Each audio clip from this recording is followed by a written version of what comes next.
দুধনৈ ঠেকাচুত বহাগী বিদায় সন্মিলনী গোৱালপাৰা জিলাৰ দুধনৈ কাষৰীয়া ঠেকাচুত আয়োজন কৰা হৈছে ৪৬ সংখ্যক বহাগী বিদায় সন্মিলনী। জানিব পৰা মতে প্ৰতি বছৰে ২৭ আৰু ২৮ বহাগত অনুষ্ঠিত হয় এই বহাগী বিদায় সন্মিলনী।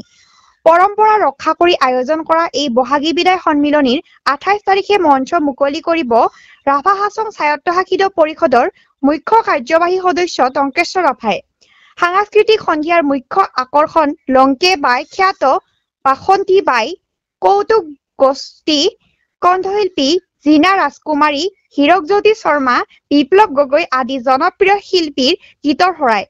অনুষ্ঠানত সকলো ৰাইজৰ উপস্থিতি কামনা কৰিছে উদযাপন সমিতিয়ে। ৪৬ সংখ্যক ঠেকাচু বহাগী বিদায় সন্মিলনীৰ আমি প্ৰতি বছৰে বহাগৰ ২৭ আৰু ২৮ আমি ইয়াতে উদযাপন কৰিবলৈ লওঁ। গতিকে আমি ২৮ বহাগৰ কাৰ্যসূচী কিছু মই গাই দিব বিচাৰিছোঁ। ২৮ বহাগত পোনপ্ৰথমতে আমাৰ মঞ্চ মুকলি হ'ব। মঞ্চ মুকলি কৰিব আমাৰ ৰাভা হাছং অট'নমাছ কাউন্সিলৰ মুখ্য কাৰ্যবাহী সদস্য মাননীয় শ্ৰীযুত টংকেশ্বৰ ৰাভাদেৱে। তাৰপিছতে আমাৰ বিহু নৃত্য থাকিব। বিহু নৃত্যৰ পিছতে আপোনালোকৰ সকলোৰে পৰিচিত, যাক আপোনালোকে লংকে বাই বুলি জানে, বাসন্তী বাই কৌতুক গোষ্ঠীটো আমি তেওঁলোকৰ গ্ৰুপটো আমি নিমন্ত্ৰণ কৰিছোঁ। গতিকে তাৰপিছতে থাকিব আপোনালোকৰ সকলোৰে আকৰ্ষণীয় জনপ্ৰিয় কণ্ঠশিল্পী জিনা ৰাজকুমাৰী, হীৰকজ্যোতি শৰ্মা আৰু দেৱীৰ গীতৰ শৰাই, লগতে বিপ্লৱ গগৈ। গতিকে সমূহ ৰাইজৰ সহায় সহযোগিতা লগতে আন্তৰিকতা আমি কামনা কৰিলোঁ। সকলো ৰাইজে যাতে আমাৰ বিহুখন সাফল্যমণ্ডিত কৰি তোলেহি তাৰে কামনাৰে আমি আপোনালোকৰ উপস্থিতি কামনা কৰোঁ। আমাৰ ৪৬তম ঠেকাচু বহাগী বিদায় সন্মিলন ঠেকাচু কৃষ্টি সংঘৰ সৌজন্যত অহাকালিৰ পৰা ২ দিনীয়া কাৰ্যসূচীৰে আমি আয়োজন কৰিবলৈ ওলাইছোঁ। ৰাতিপুৱা ৯ বজাৰ কাৰ্যসূচী আমাৰ পতাকা উত্তোলন কৰিব আমাৰ সভাপতি শ্ৰী ৰামজিৎ ৰাভাদেৱে। তাৰ ৯টা ঠেকাচু কৃষ্টি সংঘৰ পতাকা উত্তোলন হ'ব। তাৰ পিছে পতাকা উত্তোলন কৰিব আমাৰ বিশিষ্ট সমাজসেৱক শ্ৰী চিন্ময় সৰকাৰ ৰাভাদেৱে। তাৰপিছত স্মৃতি তৰ্পক আমাৰ হোমেন ব্ৰহ্ম, কাৰ্যকৰী সভাপতি আমাৰ কমিটিৰ।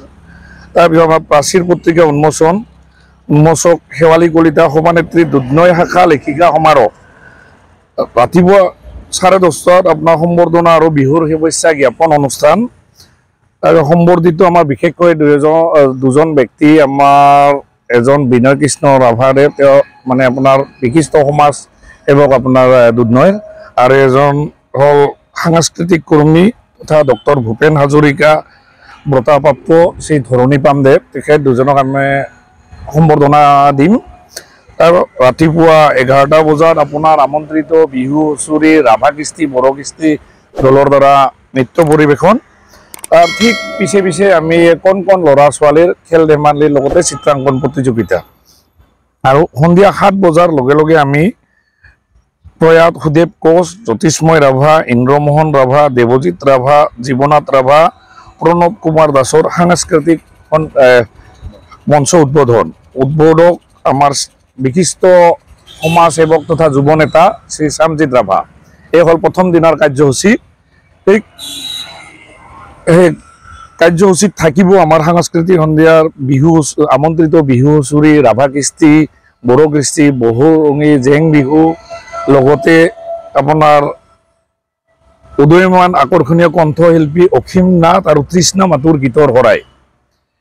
ঠিক 28 বহাগৰ আপোনাৰ বিশেষ একো কাৰ্যসূচী দিনত নাথাকে। সেই সন্ধিয়াৰ 7 বজাৰ লগে লগে আমি আপোনাৰ প্ৰয়াত ফণীন্দ্ৰ দাস, প্ৰসন্ন ৰাভা, ললিত সিংহ আৰু এলিয়ট ফিল্ড চাংমাৰ সৰণি মঞ্চ উদ্বোধন কৰিম। আৰু উদ্বোধক আমাৰ মানে এই ৰাভা হাছং স্বায়ত্তশাসিত পৰিষদৰ মুখ্য কাৰ্যবাহী সদস্য শ্ৰী টংকেশ্বৰ ৰাভা, তেওঁৱে উদ্বোধন কৰিব। আৰু ঠিক তাৰ পিছতে আমাৰ মানে সাংস্কৃতিক সন্ধিয়াৰ বিশেষ আকৰ্ষণ কণ্ঠশিল্পী জিনা ৰাজকুমাৰী, বিপ্লৱ গগৈ, হীৰকজ্যোতি শৰ্মা আৰু কৰিশ্মা দেৱীৰ গীতৰ শৰাই। আমাৰ 2 দিনীয়া আৰু এটা বিশেষ আকৰ্ষণ আছে কৌতুক গোষ্ঠী বাসন্তী বাই, তেওঁৰ গোষ্ঠীৰ দলৰ দ্বাৰাও আমাৰ ইয়াতে কালি পৰিৱেশন কৰা হ'ব পৰহি। এইখিনি আমাৰ 2 দিনীয়া কাৰ্যসূচী। সমূহ ৰাইজৰ উপস্থিতি আমি আন্তৰিকতাৰে কামনা কৰিছোঁ। আমাৰ ইয়াত থেকাচু বহাগী বিদায় উদযাপন আমি কৰিব ওলাইছোঁ 27-28 বহাগ, আৰু ইয়াত আমি সকলো ৰাইজক আহ্বান জনাইছোঁ যে 2 দিনীয়া কাৰ্যসূচীত আহি সফল যেন কৰে এই আমাৰ অনুষ্ঠানটা, সেইটোকে আমি ৰাইজক অনুৰোধ কৰিব বিচাৰিছোঁ। আৰু আমি এই 2 দিনীয়া কাৰ্যসূচীত আমাৰ যিখিনি